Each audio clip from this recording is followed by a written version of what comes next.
Hey YouTube, it's XGW Phoenix.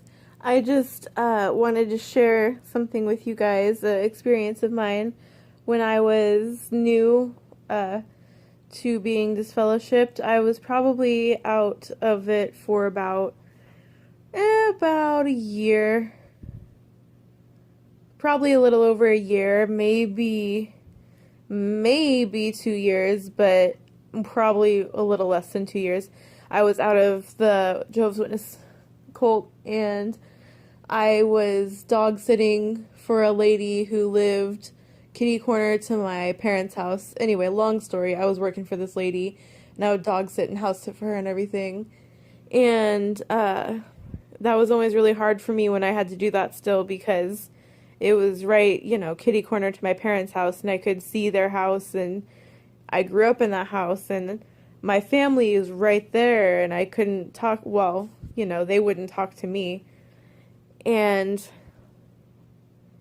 this is something my mom does to all three of her kids that have now left the Watchtower Society, is she will not let us in the house. And it doesn't matter, even my 16-year-old brother, he's not allowed in the house because he's not a Jehovah's Witness. She will not have it because they have left. And I remember going over there, knocking on the door, and at this point, she wouldn't even open the door for me. And I remember saying, I just want to talk to my mom. And she said, over and over, I can't talk to you. You've left Jehovah, just totally forgoing her role as a mother, because I decided I didn't believe in what she believed anymore. And I remember eventually it got to it, and she said that she was going to call the police because I wasn't leaving. I was begging her, pleading, crying, sobbing. She would not open the door. And I said, all I want to do is talk to you. She couldn't do it. She wouldn't do it. And eventually, she says, I'm going to call the police. I said, fine, do whatever you got to do. I'm just going to sit right here. Of course, eventually I left because she's a psychopath. I didn't want any of that. But, that's just Jehovah's Witness family love right there. It's conditional. And, yeah, it's conditional. And that really jacked me up for a long time, like never experiencing true unconditional love, which is the love that Jesus really talked about having in the Bible, was unconditional love. They don't even understand what that is. Because the love that they show you is conditional as to whether or not you feel like following the rules and regulations of 7 men in New York is what it is.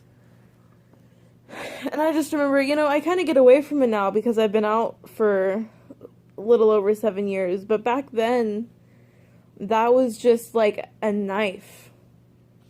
It hurt so much that she wouldn't even open the door for her child. I mean, it's just so tough how Watchtower divides families. And I know my experience isn't the only experience like this. It's not unique by any means. It's just one of many. I remember when I was very, very young, I probably was like 7 or 8, and I asked, my mom would always say, your best friend is Jehovah, your best friend is Jehovah, nobody should be closer to you than Jehovah, blah, blah, blah, blah, blah. And this is something that she would say all the time. I always kind of thought it was a little wonky, a little kind of cuckoo. I thought, how could you be friends with somebody? Jehovah is so impersonal, the way they talk about him and the organization. Jehovah, it's not really about God at all. It's about following the rules of the guys in New York. It's not about God or Jesus, I'm not saying that you can't have a relationship with Jesus. I personally am a Christian.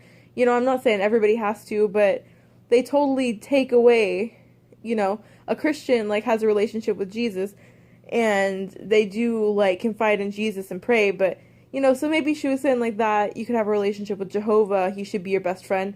I never felt close to the God that they taught about, to the God that they preached about, the one who, didn't want rape reported because he didn't want reproach on his name, the one who wanted you to die because you couldn't take a blood transfusion, that God, the God of doom and gloom and fear, and Armageddon's right around the corner, and you better watch out because, you don't want to be caught with your pants down when Armageddon comes around.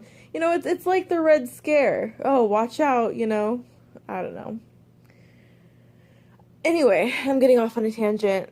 I was about 7 or 8, and I asked my mom if I wasn't a witness, would you still talk to me? And she said, no, I would not. And I thought, oh. And that's like the first time in my mind I really started to understand how conditional her love was.